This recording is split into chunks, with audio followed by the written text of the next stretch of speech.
Okay, I know I'm very tardy to this party and I apologize for that. I wanted the time to really get into this record because I felt like there were a lot of really tight nooks and crannies that I wanted to explore before sitting down and really talking about it. So, yeah, I also haven't seen a whole lot of people talking about this one, and I feel like that's a shame because there's a lot of really great stuff on this. So, anyway, without further ado, let's just dive into it.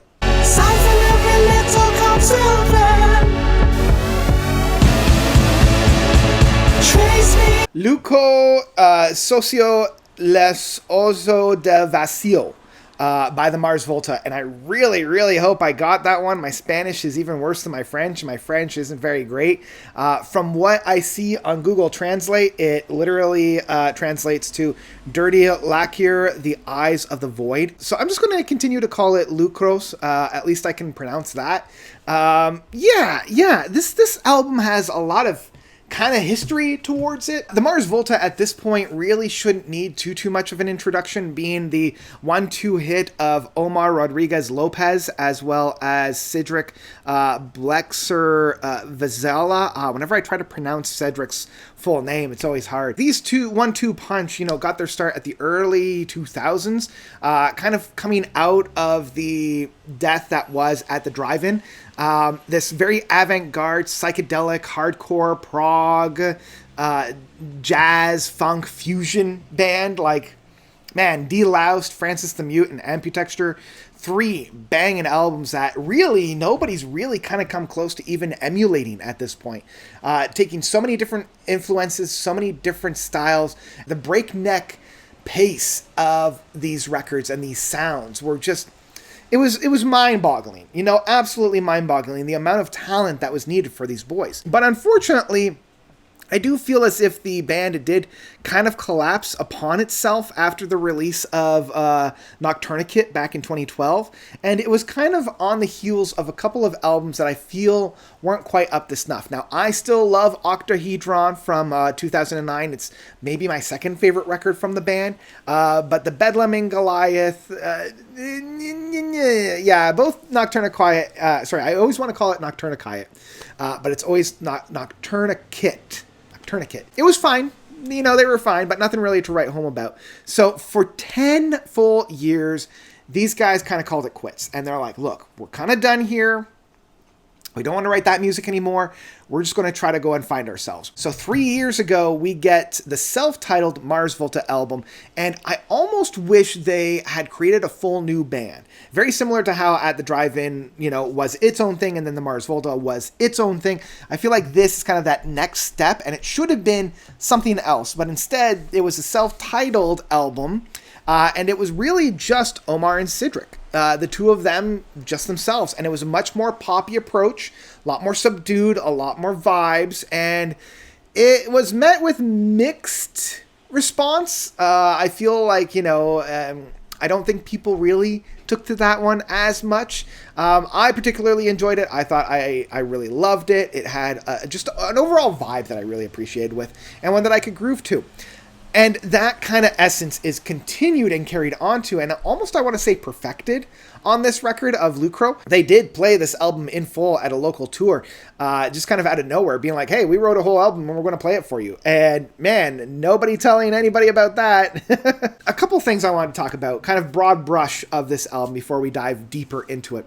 As I mentioned, this does follow suit to the self-titled work that came out 3 years ago. It's much more vibey. It's a lot more singer-songwriter. It's much more mellow and introspective and more ethereal. You don't get any kind of really crazy, fast-paced, breakneck, just insanity on this record. That's very far away from what we've got on here. What we have instead is a little bit more experimentation in terms of sounds, specifically on like the synths and the programming than we had on the past record. The vibes are still here, and the vibes are still very much real, and that for me is the kind of star performer on here. I love Cedric's vocalizations. His lyricism is still top notch on here. The poetry that he's waxing is just mwah in that case. I also really love Omar's experimentation within sounds.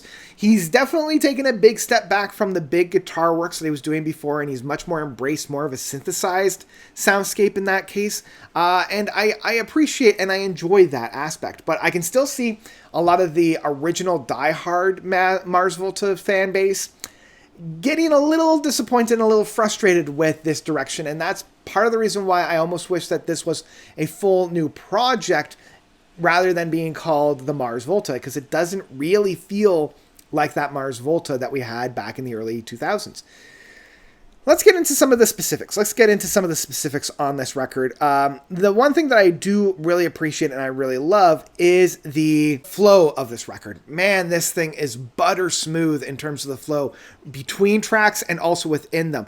The tracks are fairly small and fairly concise. You know, you're very rarely going on to about 4 minutes. So where the track split is also kind of strange, because it almost feels like sometimes the split should happen in the middle of a track and the split is not doing that. Those transitions are amazing. Just look at the first transition of Finn and Rena Tormenta. I apologize already in advance for all the names I'm going to be butchering. The second track goes to show that, okay, we're not doing the big bombastic mile-a-minute guitar works, but we're definitely playing around with the soundscape. You know, we're not going to be that crystal clear, super smooth aspect that you had us in the past. We're going to be a little bit more bombastic, and that's what you see within the second track. There's a little bit more bombasticness there on it. There's a little bit more of that tension that's found on that. And I feel like that first 5 tracks really do flow really, really well together. When we get into the Iron Rose, this is one of the moments where it's interesting. Like, Cedric's vocals on here are the first time that I'm like, oh, I don't know, you know, or he's talking about, you're the one that I want, you're the one that I want. Like, that want is just like, it grates me, like it gets my back up a little bit, and I'm like, oh, I don't know if I like that. But it's that smooth, lazy river ride that we get between the third, fourth, and that 5th track, when we get to Cue the Sun, and we have this very Pink Floydian, very Richard Wright synth work and piano work on there. I love that Pink Floydian psychedelic aspect that is also carried into the 7th and 8th track. So overall, like, the rest of the album does flow very nicely. I do wish that some of these tracks were like consolidated and they weren't just like kind of chopped up the way that they are, but that's just me. You know, I would rather have the same amount of music. You know, we're at about 50 minutes worth of music. Instead of being across 18 tracks, which I think is just a little crazy and insane, maybe about 10, you know, maybe about even 12. Rushing out and filling out would make a little bit more of a cohesive flow between tracks. Like, take, for instance, the 3-track punch of Verticaro, Mito, and Un Desperado, the 11th, 12th, and 13th track. I love the flow of all these, but it just feels a little chopped up when we're going from track to track to track. Also, you can definitely tell that they've been looking over at the Smile and Radiohead with the 14th track that feels like it was lifted right off of Amnesia or Hail to the Thief. You know, like, I feel like it's like, oh, I'm copying your homework, but I'll change it just enough so that nobody notices. But I will admit, like, the overall flow into the end of this track, basically starting from that 14th track all the way into the last track, is very pleasant. You know, I love the dips and dives and nooks and crannies that were covered within this. At no point does this album have any kind of dips in qualities, which I really, really appreciate. As much as I love their self-titled record, I felt like there were a number of dips on there where, at least on here, I wouldn't necessarily say that there's anything that hits the same kind of highs on that record, but they also have none of those valleys or any of those like dips either. The ending couple of tracks on here kind of prove that. You know, it proves that they're able to maintain this style, maintain this groove for as long as they can, and pull out a very satisfying ending. So yeah, in the end, Lucro from the Mars Volta was a great addition to their discography.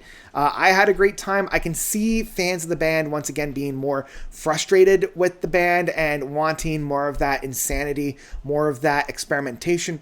But I feel like that experimentation is still here. It's just shifted in more of a soundscape aspect rather than just a bombastic insanity kind of an aspect to it. I have been grooving to this record. I've been loving this record, and I think my final rating of this record will be Lucro, sucio, los ojos vacio by the Mars Volta is an album that I would absolutely download. It's a good time. It's a good time. And at the end of the day, I keep reminding myself that, we are far gone from the days of Francis the Mute and Deloused and Amputexture. But man, they're still able to create some very original, which is very hard to come by, and very vibey music, so good for them. I'm really looking forward to see what Omar and Cedric have up their sleeves next. And I think that's where I'm going to leave you guys for today. So what did you guys think about this record? Did you love it? Did you hate it? Whatever you thought, please let me know by commenting down below. And I think that's where I'm going to leave it. So thank you all so much for watching. As always, you guys are definitely the best. And until next time, notes out.